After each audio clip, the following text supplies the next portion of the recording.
Holden Caulfield wandered the city streets with an aimlessness that only deepened his growing sense of isolation.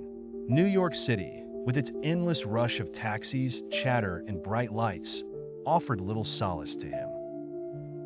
The noise and movement should have been a distraction, but instead, it magnified the hollow ache inside him. He wanted to connect with someone, anyone, but every attempt seemed to end in disappointment or frustration. One cold morning, Holden stumbled into a small cafe near Broadway, desperate for coffee and warmth. He chose a booth near the window, from where he could watch the passing crowds. People hurried by, wrapped in coats and scarves, their faces hidden by the cold. To Holden, they all seemed purposeful, as though each of them had somewhere important to go. He envied them for it. While he sipped his coffee and poked at a plate of eggs and bacon, two nuns entered the cafe. The nuns carried worn suitcases that spoke of long journeys. Their presence was quiet, almost reverent, as they took a small table nearby and shared a modest breakfast of toast and coffee.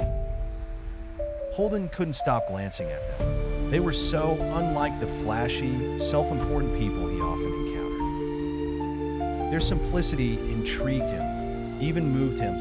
After a while, Holden struck up a conversation with them. "Are you teachers?" he asked, his voice tentative. The nuns smiled warmly. "Yes," one of them said, "we teach at a school for underprivileged children." Holden felt a pang of admiration mixed with sadness. He told them about the book he had with him, The Catcher in the Rye, fumbling to describe its central idea about saving children from falling. The nuns listened intently, nodding as though his words held some profound truth.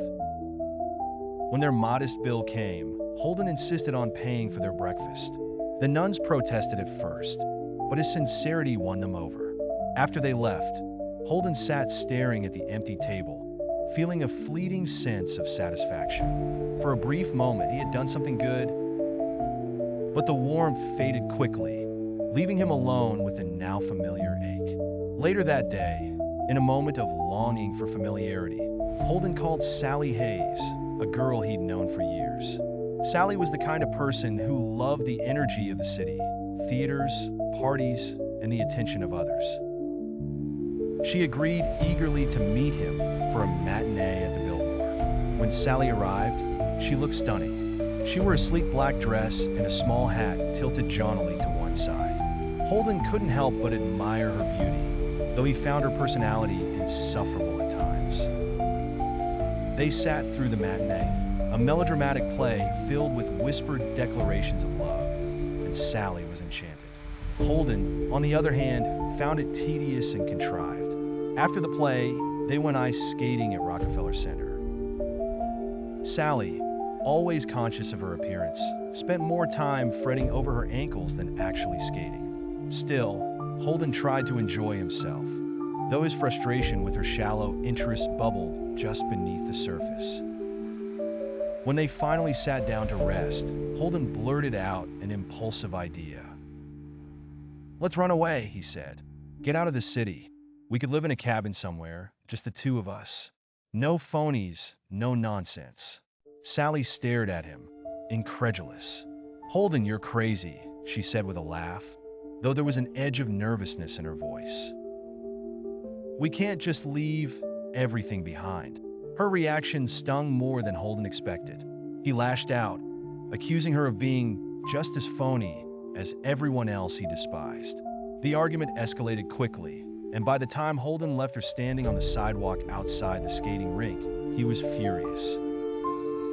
That evening, Holden went to the Wicker Bar, a dimly lit lounge that catered to pretentious intellectuals and wannabe sophisticates. He had arranged to meet Carl Luce, an older boy who had once been his classmate at Holden School. Carl had always fancied himself an authority on everything, particularly sex, and Holden, despite his cynicism, hoped for some advice, or at least a decent conversation. When Carl arrived, he exuded his usual air of smug superiority, greeting Holden as though he were indulging a child. They talked, but the conversation was stilted and one-sided. Carl droned on about his new life and older girlfriend, while Holden, desperate for connection, tried to steer the discussion towards something meaningful. "What's the point of all this, Carl?" Holden asked suddenly. "Why is everyone so phony? Why does everything feel so fake?" Carl frowned, clearly annoyed. "You're too fixated on finding problems, Holden. Maybe you should look inward for a change." The word struck Holden like a slap. He couldn't believe Carl was taking the side of the world, the very thing he despised most. When Carl made an excuse to leave early, Holden was left alone in the bar, nursing his drink and feeling the heavy weight of rejection once again. The next day, still reeling from his encounter with Carl, Holden decided to visit the Museum of Natural History. The museum had been one of his favorite places as a child, a sanctuary where nothing ever changed. The dioramas, the stuffed animals, the air of stillness. It was all frozen in time, untouched by the chaos of the outside world. As Holden walked through the familiar halls, he felt a strange mixture of comfort and sadness. The exhibits were just as he remembered: the Eskimos, the ancient tools, the glass cases that seemed to hold entire worlds within them. But as he looked around, he realized that he was the one who had changed. He was no longer the wide-eyed boy who marveled at the displays. He was older now, weighed down by thoughts he couldn't fully understand.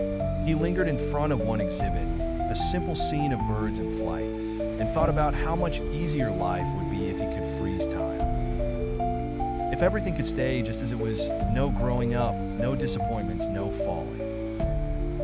But life didn't work that way.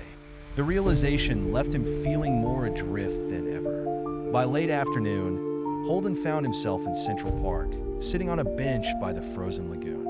He stared at the ice, wondering, as he often did, where the ducks went in winter. Did they fly somewhere warm? Or did they just vanish like so many other things in his life?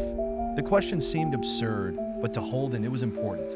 The ducks represented something constant in a world that felt relentlessly uncertain. He needed to believe that they had a place to go, that they weren't simply lost when the cold came. As the light began to fade, Holden sat there alone, his red hunting hat pulled low over his ears.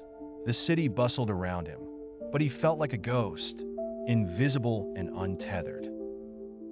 He thought about Phoebe, his younger sister, the one person who made him feel like he mattered. He didn't know what he would say to her, but he knew he had to see her. And with that thought, Holden stood and began to walk, the cold biting at his cheeks, the city's lights flickering like distant stars.